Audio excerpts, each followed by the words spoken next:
우리는 하나님의 부름받은 피조물이요 창조물 된 우리인 줄 믿고 나를 창조하신 그리고 영광 받기를 원하시는 그 하나님을 찬송하고 찬양하는 저와 여러분 되기를 주님의 이름으로 축복합니다.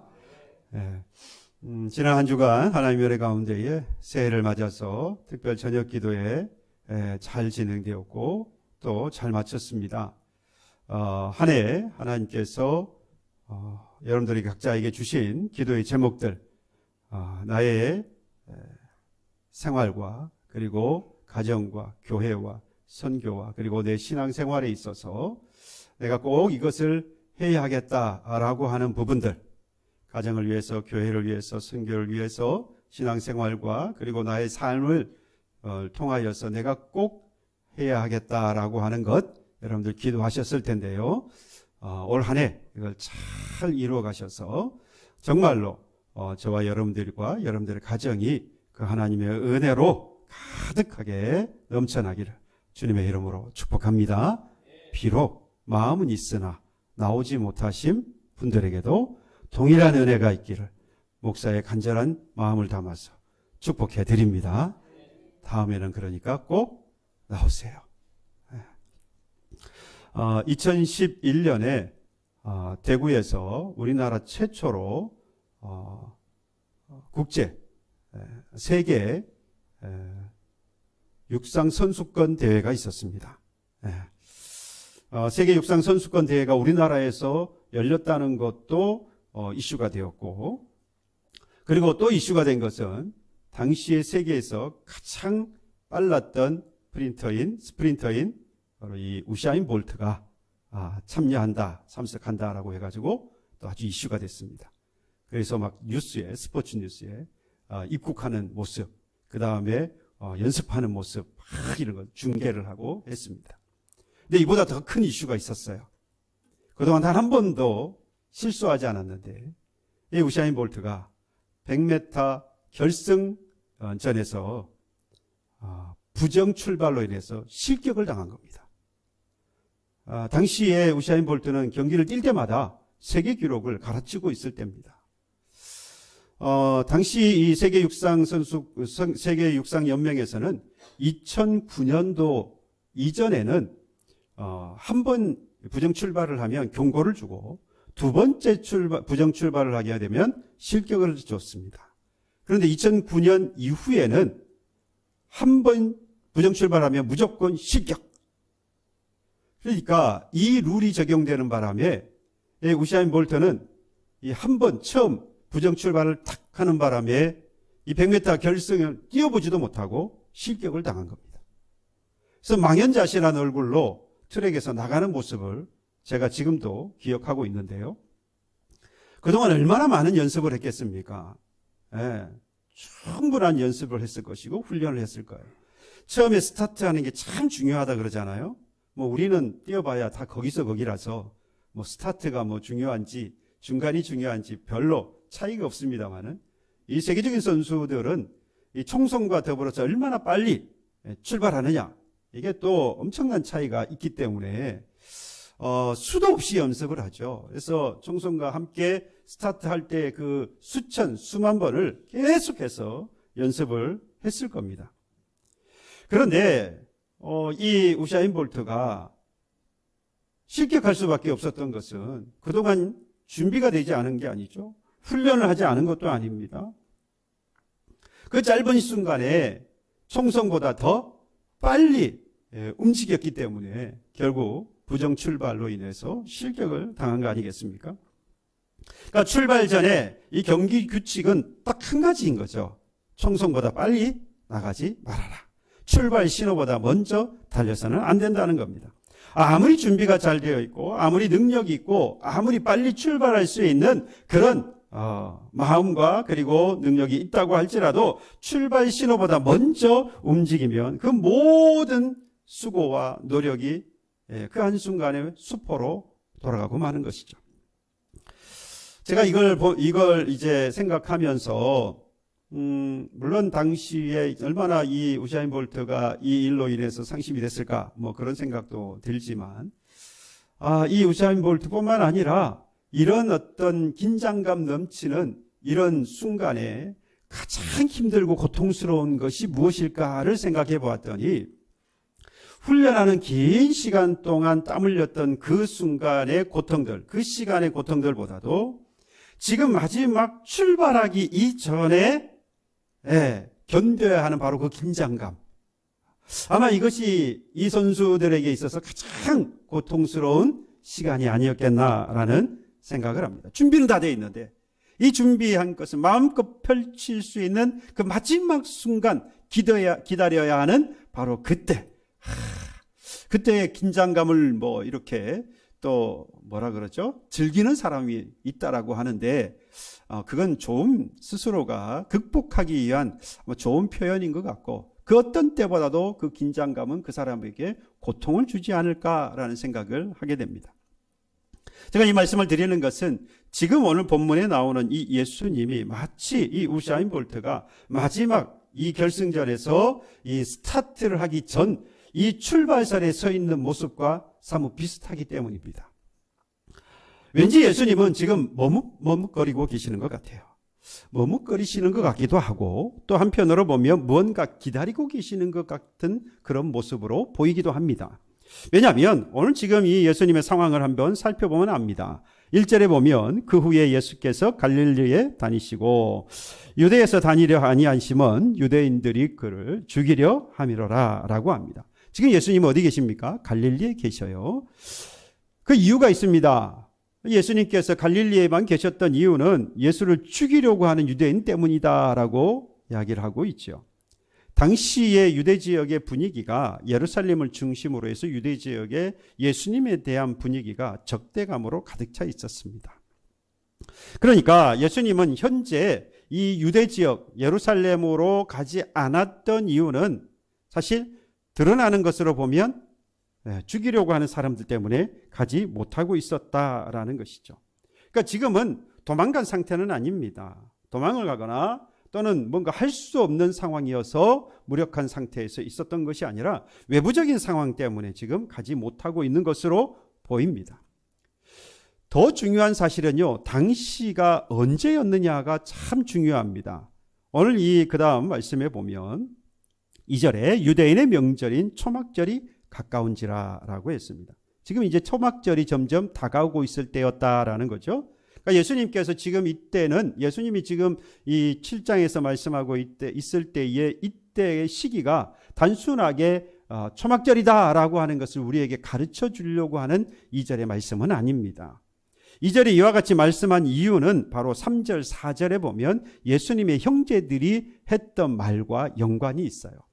3절 4절에 보면 그 형제들이 예수께 이르되 당신이 행하는 일을 제자들도 보게 여기를 떠나 유대로 가소서. 스스로 나타내기를 구하면서 묻혀서 일하는 사람이 없나니 이 일을 행하려 하거든 자신을 세상에 나타내소서. 예수님의 형제들이 이 예수님에게 네가 당신이 메시아인 것을 드러내려면 어디로 가라고요? 유대를 가라. 갈릴리에서 떠나서 유대로 가라. 그리고 사람들에게 나타내라 라고 합니다. 자신이 누군가를 나타내려고 한다면서 어떻게 저렇게 아무 그런다고 하면서 일하면서 어떻게 묻혀 있을 수 있느냐.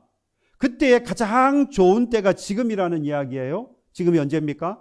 초막절이 다가오고 있다라는 이야기입니다.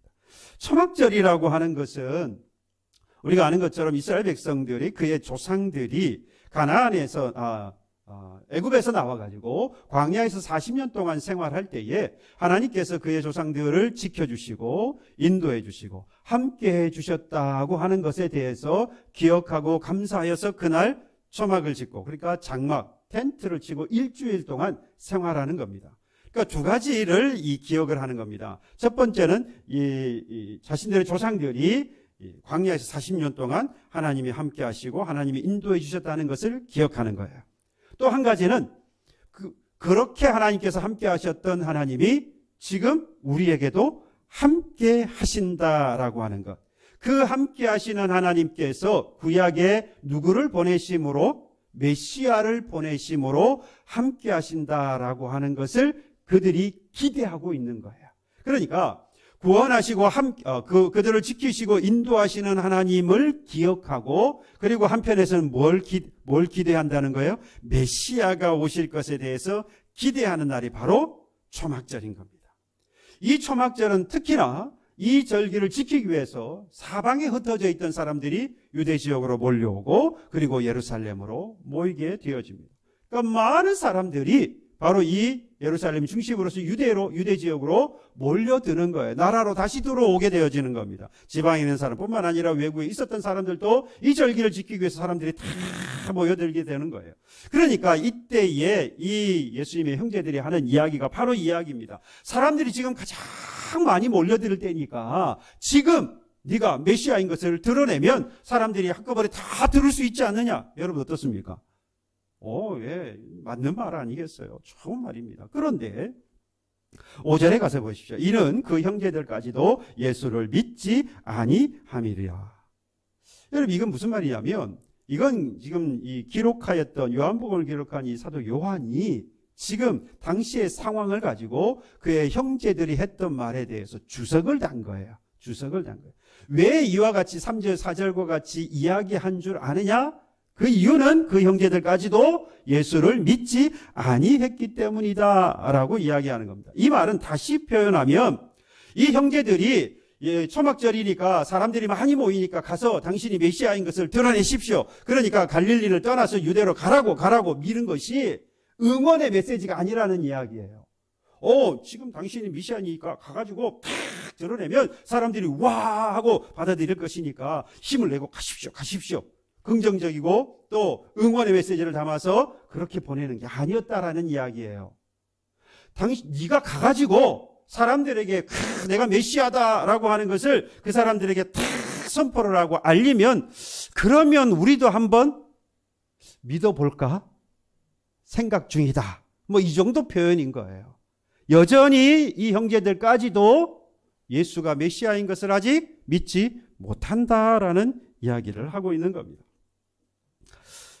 사실은 정말 좋은 기회가 맞습니다. 앞서 말씀을 드린 대로 절호의 기회예요.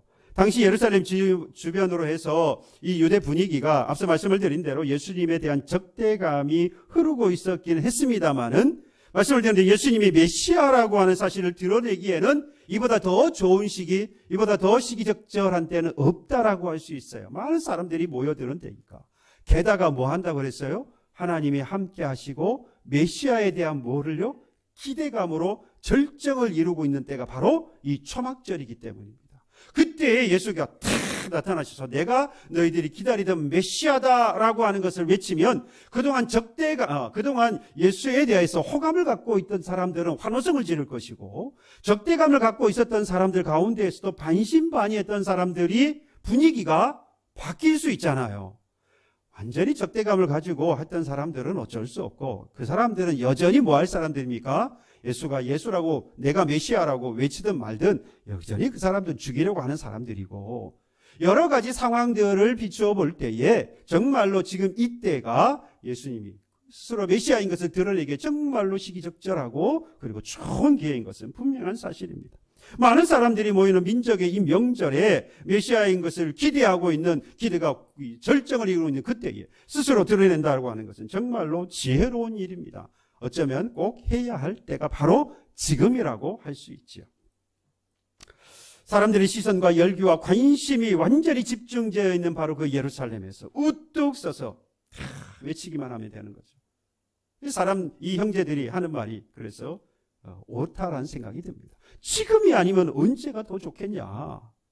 이때를 놓치면 다시 기회가 없을지 않겠느냐.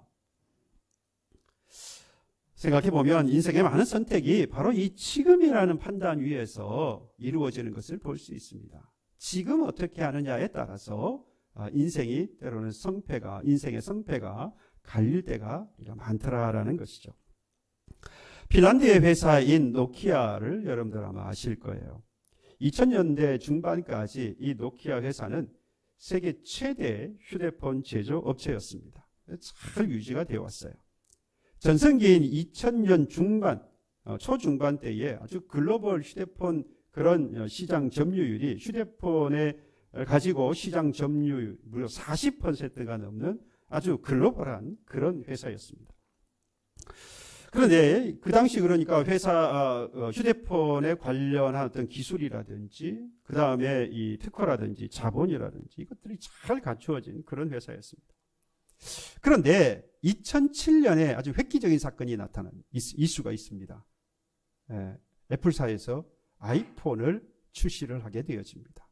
그러면서 전체 이 세계 분위기가 바뀌게 되었죠.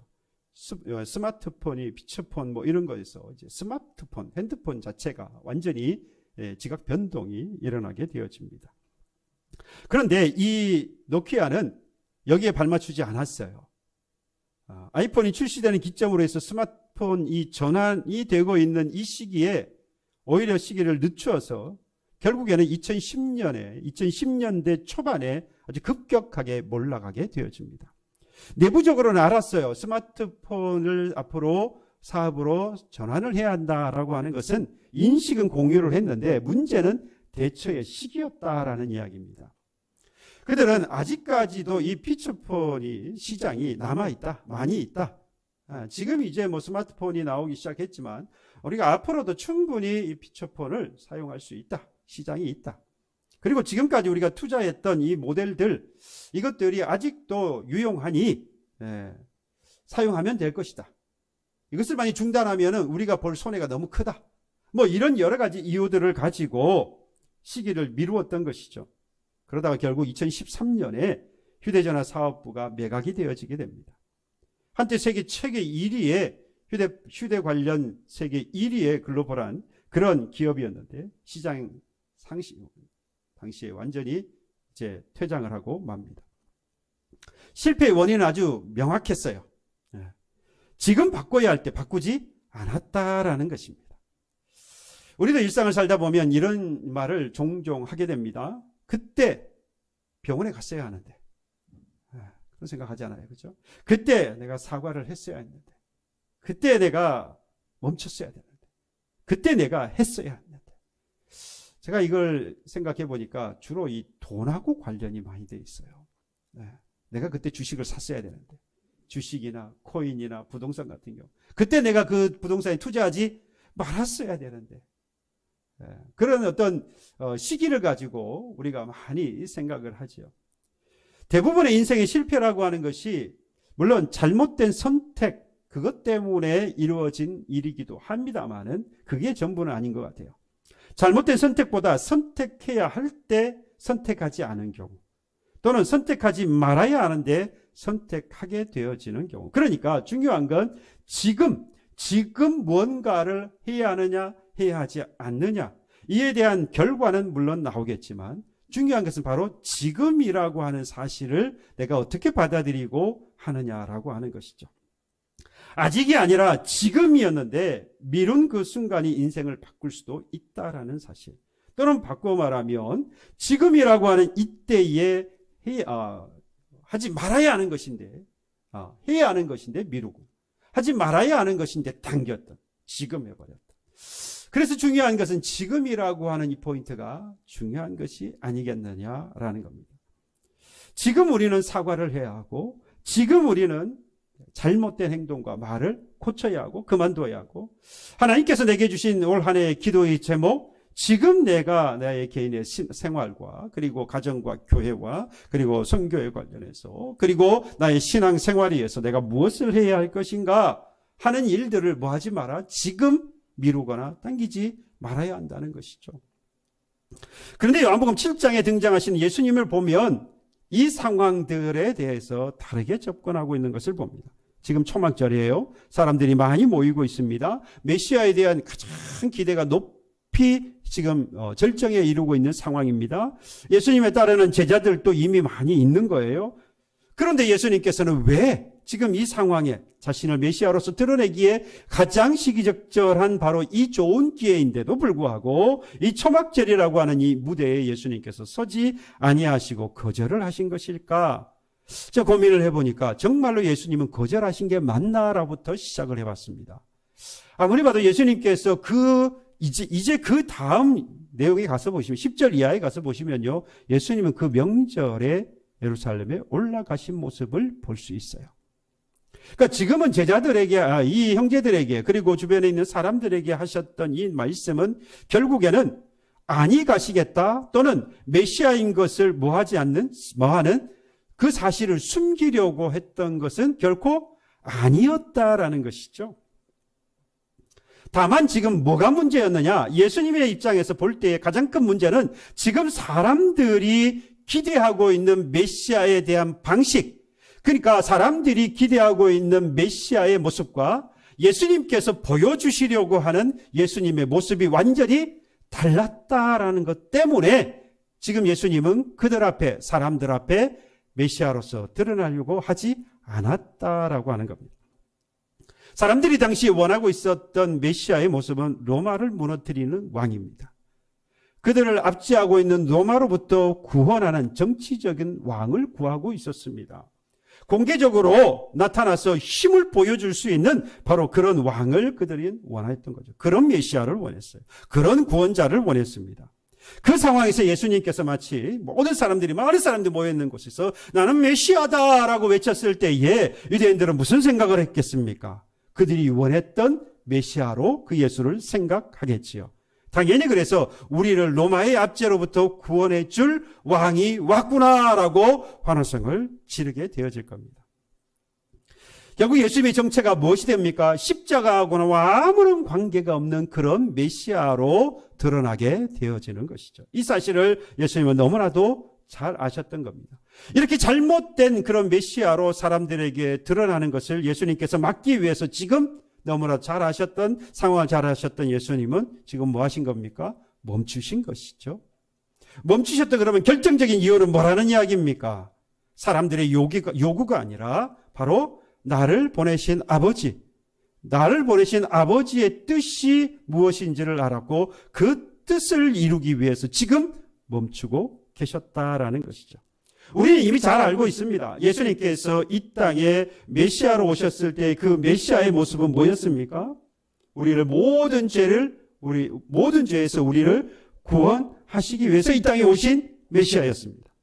그 일을 이루시기 위해서 모진 고난을 당하셨고 채찍을 맞으시고 그리고 몸에 피를 다 쏟으시는 고난과 더불어서 십자가의 죽으심을 통해서 그리고 사흘 만에 부활하셔서 우리를 죄에서 구원하시는 메시아, 바로 그것이 우리가 알고 있는 진정한 메시아의 모습이고 그리고 하나님께서 우리에게 약속하셨던 메시아의 모습이기도 합니다. 이 사실을 너무나도 잘 알았던 예수님이기 때문에 사람들의 요구하는 바와 전혀 다른 그런 메시아의 모습으로 그들 앞에 설 수 없었다는 거죠. 만약에 사람들이 원하는 그런 모습으로 예수님께서 사람들 앞에 서셨다고 한다면 예수님의 인생은 실패작이 되는 거예요. 그래서 요한복음 전체를 들여다보면 예수님은 이렇게 두 가지로 나누어서 말합니다. 이때는 나는 아직 때가 이르지 아니하였다. 내 때가 아직 이르지 아니하였다라고 말씀하시기도 하고 십자가 직전에서는 예수님께서 뭐라고 말씀합니까? 때가 이르렀다. 때가 왔다. 때가 이르렀다라고 말씀하십니다. 그러니까 예수님께서 말씀하시는 모든 때의 기준은 어디에 있습니까? 십자가에 있어요. 십자가에. 그런데 우리가 원하는 예수님은 어떤 분이십니까? 우리는 이미 그 예수님께서 나의 죄를 구원하시기 위해서 오신, 그래서 물과 피를 다 쏟으신, 그래서 십자가에 죽으신 예수님, 그런 메시아로서 우리가 알고 믿는다고 하면서도 우리가 원하시는 지금 오늘날의 그 예수님의 모습은 그 모습이 온데간데 없는 게 아닌가라는 아쉬움이 있습니다. 우리도 마치 현재 본문 이 7장에서 보여주고 있는 당시에 예루살렘에 모여있는 많은 사람들이 메시아를 구하고 있는 그 모습, 정치적인 왕으로 와서 자신들을 해방시켜 주기를 원하는 그들의 모습과 오늘 살아가는 우리가 너무나도 닮아 있지 않느냐라는 거예요. 십자가의 죽음과 부활을 통해서 우리를 구원하시려고 하시는 그 메시아, 그런 구원자가 아니라 내 삶을 좀 더 편하게 만들어 주실 수 있는 분, 또는 내 문제를 좀 더 빨리 해결해 줄 수 있는 그런 능력 있는 분, 내가 원하는 때 원하는 것을 이루어 주실 수 있는 그런 능력 있는 분, 더불어서 내게 그런 능력을 주시는 분. 여러분, 우리는 그런 주님을 기대하고 오늘 살아가고 있는 것은 아닙니까? 초막절에 사람들이 기대했던 메시아가 바로 그런 메시아였는데 오늘 우리는 예수께서 어떤 메시아로 오셨는지 알고 있으면서도 여전히 그런 모습의 메시아를 오늘 원하고 있는 것은 아닌지, 고난은 뛰어넘어 버리고 십자가는 패스, 스킵해버리는 거예요. 생략하면. 그리고 영광부터 챙겨보려고 하는 그런 메시아. 그러나 예수님은 그 길을 뭐 하셨다는 겁니까? 거절하셨다는 거예요. 아니다. 그 길은 사람들이 원하는 메시아일 뿐이지 하나님이 보내신 메시아 길이 아니었다. 그래서 예수님께서 6절과 8절에 그렇게 말씀하는 거예요. 내 때는 아직 이르지 아니하였거니와 너희 때는 늘 준비되어 있느니라. 8절에 내 때가 아직 차지 못하였으니 나는 이 명절에 아직 올라가지 아니하노라. 내 때가 아직 이르지 아니하였다. 이 말씀은요, 그래서 소극적인 회피라든지 두려워서 도망가는 그런 모습이 아니라는 것이죠. 이건요, 딱 한마디로 정리를 할 수 있어요. 바로 분명하고도 확고한 100% 순종의 고백이라는 것입니다. 우리는 이렇게 이야기를 합니다. 지금이 기회다. 지금이 나를 드러낼 수 있는 기회다. 찬스다. 지금 잡지 않으면 놓친다. 다시 이런 기회는 올 수 없다. 바로 그때가 세상 사람들에게 내가 박수를 받을 수 있는 길이고, 지금 성과가 보여질 수 있는 길이고, 지금 내가 하는 바로 그것이 인정받을 수 있는 선택이라고 생각할 때 우리는 그것을 뭐합니까? 서둘러서 붙잡습니다. 그러나 예수님은 그걸 붙잡을 수 있는 시기인데 예수님은 그러지 않습니다. 지금 가장 주목을 받을 수 있고 사람들이 가장 칭찬을 받을 수 있고 박수를 받을 수 있는 바로 그 순간에 예수님이 오히려 확고하게 멈추셨습니다. 왜요? 예수님에게 때는 사람들의 기대가 아니라 아버지의 뜻이었기 때문입니다. 예수님의 삶을 가만히 들여다보면 언제나 타이밍을 놓치지 않습니다. 때가 아니면 여러분 기적을 행하지 않습니다. 때가 아니면 왕 되기를 피하셨어요. 때가 되니까 가장 위험한 십자가를 뭐 하십니까? 쥐시는 거예요. 예수님은 안전해서 십자가를 지시는 게 아닙니다. 성공이 보장되어서 예수님께서 십자가를 지시는 게 아니잖아요. 때가 되었기 때문에 바로 그 십자가를 지시는 그 길을 가시는 겁니다. 그래서 요한복음에서는 이 예수님의 인생을 이렇게 정리합니다. 아직 때가 아니다. 아직 때가 아니다. 그리고 마침내 때가 왔다. 그때가 뭐라는 거죠? 초막절을 환호하고 있는 사람들 속에 들어가는 것이 아니라 골고다 침묵 속으로 들어가는 것이었고, 사람들의 박수와 환영이 있고 칭송이 있는 그곳이 아니라 창과 채찍에 맞아 고난을 당하고 죽음을 당하는, 죽음으로 향하는 바로 그 순종의 때였다라는 것입니다. 여러분, 우리는 언제 순종하려고 합니까? 제가 이 말씀을 준비하면서 나는 언제 순종하기를 바라고 있는가라고 생각해 봤어요. 그랬더니 대부분 이런 때였습니다. 내가 하나님의 뜻을 따르겠다라고 할 때는요, 앞에 많은 것들이 전제조건으로 달려 있었어요. 좀 더 내 형편이 지금보다 좀 나아지고 나면 내가 하나님 그 뜻을 따르겠습니다. 왜? 지금은 형편이 안 되니까. 지금보다 좀 더 노후가 준비되고 좀 더 안정된 삶이 되어지면 내가 그때 하나님의 뜻을 좀 따르겠습니다. 사람들에게 인정을 좀 더 받고 돈도 좀 더 벌고 지금 내가 앓고 있는 병도 좀 낫고 그리고 학업도 좀 마치고 지금 뭐 바쁘니까 그리고 나면 내가 그 하나님의 뜻에 따라 순종하겠습니다. 저는 질문해 봅니다. 여러분도 질문해 보십시오. 바로 그때가 과연 하나님이 말씀하시는 때가 맞나요? 뭐 그럴 수도 있겠죠. 근데 아무리 봐도 예수님께서 하시는 이 모습을 보면 아닌 것 같아요. 예수님은 지금 당장 메시아로 드러날 수 있는 기회를 뭐 하셨습니까? 미루셨습니다. 하지만 지금 당장 순종해야 할 바로 그 십자가는 미루지 않으셨어요. 이게 핵심입니다. 반면에 우리는 어떻다는 겁니까? 지금 순종해야 할 그것들은 미루면서 지금 내 모습을 드러낼 수 있는 그 욕망은 뭐였습니까? 붙잡고 있더라는 거죠. 요한복음 7장은 그래서 기회를 놓치지 말라라고 하는 말씀으로 끝나는 게 아닙니다. 하나님의 때를 네 욕망으로 채우기 위해서 네 마음대로 앞당기지 말라고 말씀해요. 십자가 없는 영광을 선택하지 말라라고 말씀합니다. 이 예수님이 초막절을 거절하신 것, 기회를 포기하신 것이 아니라 구원을 위한 선택이었고 고난에 대한 순종이었습니다. 예수님이 아직을 선택하셨기 때문에 여러분, 우리가 영원한 때를 얻었어요. 만약에 예수님께서 그러지 않으시고 바로 지금 그것을 선택해 버리셨다면 여러분, 우리는 영원한 때를 잃어버리는 거였습니다. 그래서 오늘 저와 여러분들은 이렇게 기도해야 합니다. 하나님, 제가 원하는 지금이 아니라 하나님의 정하신 때를 깨닫고 그 때를 따라 순종하게 하옵소서. 드러내고 싶은 나의 이 욕망에 갇혀서 하나님의 마음과 뜻을 잃어버리는 그런 어리석은 자가 되지 않게 하옵소서. 드러내고 싶은 나의 마음보다 순종하는 마음을 주시고 십자가 없는 영광보다는 십자가를 통한 참 생명을 얻게 하옵소서. 이것이 저와 여러분들을 오늘 하나님 앞에 드려야 할 기도의 제목인 줄로 믿습니다. 여러분, 내가 가장 빛날 때는요, 사람들이 나를 향하여서 박수를 칠 때가 아닙니다. 내가 가장 빛날 때는요, 내가 이루었던 그 성과들이 사람들 앞에 드러날 때가 아닙니다. 내 이름이 높여져서 사람들이 알아봐 줄 때가 아닙니다. 내가 가장 빛날 때는 우리를 구원하기 위해서, 나를 구원하시기 위해서 고난을 겪고 죽으신 예수님처럼 하나님의 뜻 앞에 기꺼이 내가 멈추고 내 욕망과 나를 위한 모든 것들을 내려놓고 하나님의 뜻에 순종할 때입니다. 바로 그때 우리는 세상 가운데서 가장 빛나게 될 줄로 믿습니다. 그러니 우리가 세상이 줄 수 없는 가장 빛나는 이 빛을 비춰내기를 소망하는 저와 여러분 되기를 소망하고, 그러기 위해서 오늘도 주의 말씀이라고 한다면 그 자리에서 나아가기를 소망하고, 주의 말씀이라고 하면 그 자리에 설 줄 아는 그런 저와 여러분들의 삶이 되기를 주님의 이름으로 축복합니다.